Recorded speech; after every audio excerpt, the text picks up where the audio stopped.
Welcome to the Contact CRM section of Enactus Notion. This is so useful, and it's worth spending a few minutes getting to grips with how it works so you can leverage it to your advantage. So your Contact CRM is basically a list of all your contacts. We all know the phrase, it's not what you know, it's who you know. I wish that weren't the case, but we unfortunately live in a world where that is often true, and it's definitely true in our industry. And it's not necessarily in a nepotistic fashion, but knowing people or knowing of people is really handy, and knowing who to reach out to and when to reach out to them and how to engage with them is really crucial. And this takes care of a big portion of that. I think artists are really good at doing the art part but not the business part, and this seeks to address that. It's slightly different to the databases that we had previously, and I'll explain why.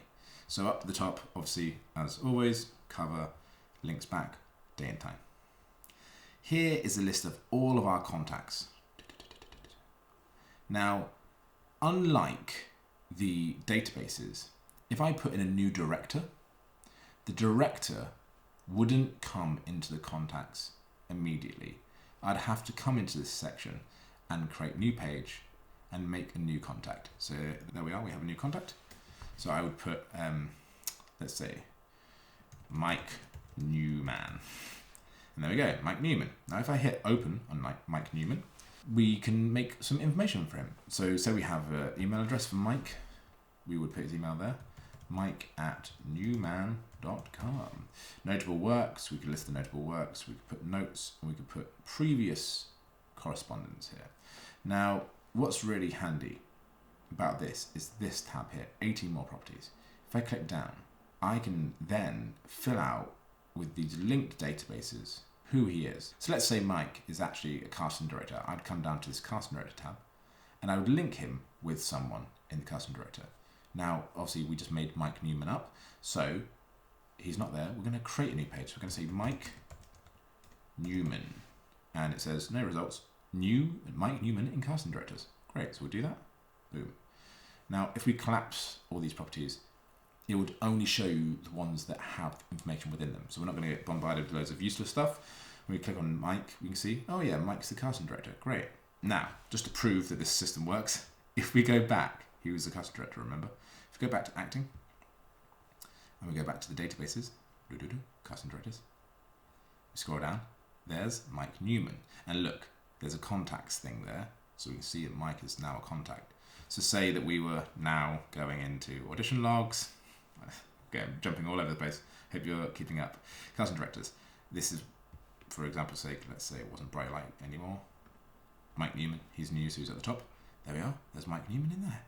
So he cast Great Show #1. Wonderful. So the system is all linked together. Let's go back to the Contact CRM. So there's Mike.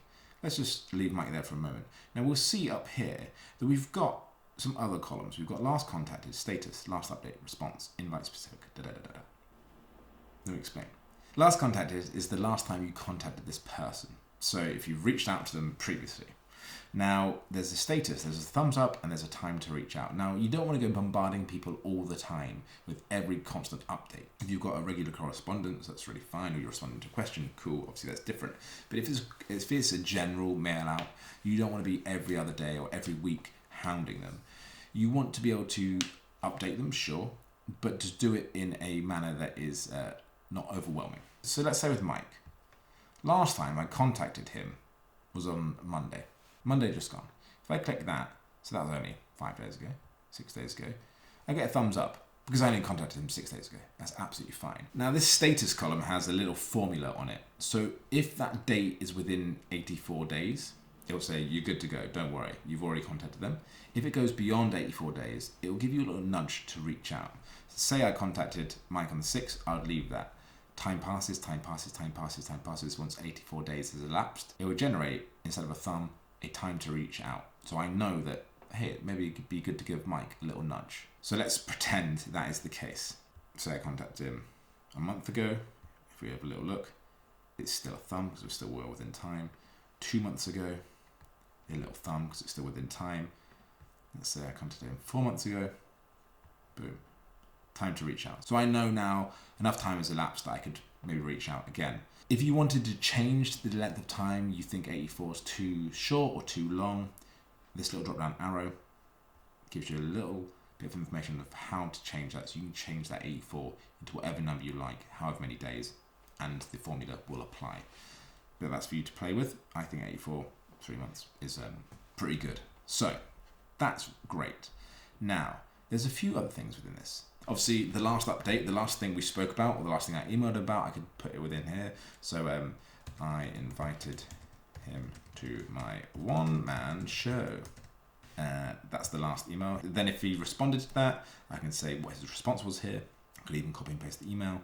For now, I'll just say he booked a ticket but had to cancel due to childcare.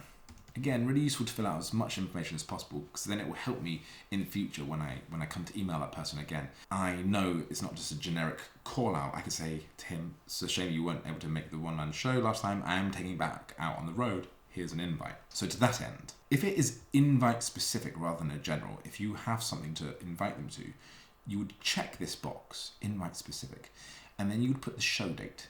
So let's say that show is going out again, and the press night for it is on the 11th of April. Boom. See how there it just auto-populated a few things? It auto-populated 4 weeks and 1 week out in this view. So this tells me when I'm a month out from that show and a week out from that show. And that's really useful for mail outs, because I don't want to, again, constantly be emailing and hounding someone. So I can email them a month out from the show, which gives them an indication of what's happening. But obviously, it's quite far in advance to commit to anything. And I don't want to nudge them every week or every day for a month. So it'll give me a date as well when it's a week out to give them a little nudge and a reminder. So the show's on the 11th of April, so it's already auto-populated. It's March 14th is a month out, so I'd email Mike then. And then I'd email him again on April 4th, just to nudge him a week before. So obviously there's a lot of visual clutter here, lots of things to sort of think about and focus on. So we can make this simpler for ourselves by coming up to this view section. And if we hit general, it shows when we've just done a general mail out and when those times were. Again, if we're okay, we don't have to do anything, or whether we should reach out to these people. Wonderful. Now, if it's a show-specific invite or an event-specific invite, we'd hit the show invite tab, and look, we've got all of our shows and when we need to invite them. So there's Mike, and I can come on here and say, yeah, great, there's 4 weeks out, there's 2 weeks out, there's 1 week out. And I've got a little tab here as well that says attendance, because obviously I can say whether they've responded, yes or no, so that I don't end up then hounding them after the fact. So say Mike responded here to one of the emails I sent to him and said yes, I can say boom, done. So I don't need to chase Mike anymore. Really, really wonderful. Wonderful to be able to know when to reach out. Wonderful to know what you've spoken about. So what's really, really handy about the contacts thing? Let's come back to our trackers on our acting page. So let's go to show debrief. Now remember, within show debrief, we had industry who attended. Really, really handy. Let's get rid of Aria, flick here, and say Mike, because we've just made Mike Newman. For Hamlet on Ice. So Mike attended and saw that show. Wonderful. Let's also go back to the acting tracker and let's say that shows I've seen. Let's say that Holding 8. Let's say Mike was also a casting director on that. Wonderful. Here, look, I've accidentally opened up Mike. So we can open him up from anywhere just by clicking on him. So Mike Newman. So I can already see from here, I auditioned for him. I could fill out again if he's got any notable works on notes. Shows I've seen, which is what I've just done. I've seen Holding 8 of his. You can also see that he's got a contact card, so I can click on that and it opens up. And look, all this information that we've just filled out together and some information that was there previously. So last contacted was back in September. It's telling me to reach out. The last update on him about doing one man show, his response.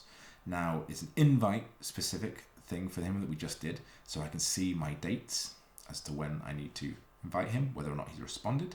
So there's also this little tab here, have they seen me in anything, question mark. This is linked to the show debriefs. So together just now we added Mike to that show, didn't we, Mad About You? And you can see, there he is. He's seen Mad About You. Wonderful. You can also see that he's a casting director. Wonderful there. So this is super, super handy. Obviously, we can see when to reach out to people. We can see whether they've responded. I can note what we've spoken about previously. I can see who they've worked with. I can see if I've seen any shows of theirs, if they've seen any shows of mine, and populate this with information that I can then use to my advantage in emailing people, being a bit more personal in my approach, being a bit more specific in my approach. Because general emails are great, they're wonderful. However, I think specific emails are better. And so if you've got some specific information for them or an invite for them, great. If you don't, but you saw me in this show, or I saw this show of yours, I thought this, because you've put a show debrief and you've detailed your thoughts, you've noted who's worked with that, you've got a link there. Suddenly, again, you're building this database both here and here that you can then use to progress in your career. I absolutely love this thing. I've built this thing because I've dreamt about it and wanted something that scratched that itch for me. I couldn't find anything out there, so I made it myself, and I'm having a great time using it. So I hope you do the same. So that's it. It may seem a little complex and overwhelming at first, but stick with it. It's not as scary as it seems. Go slow.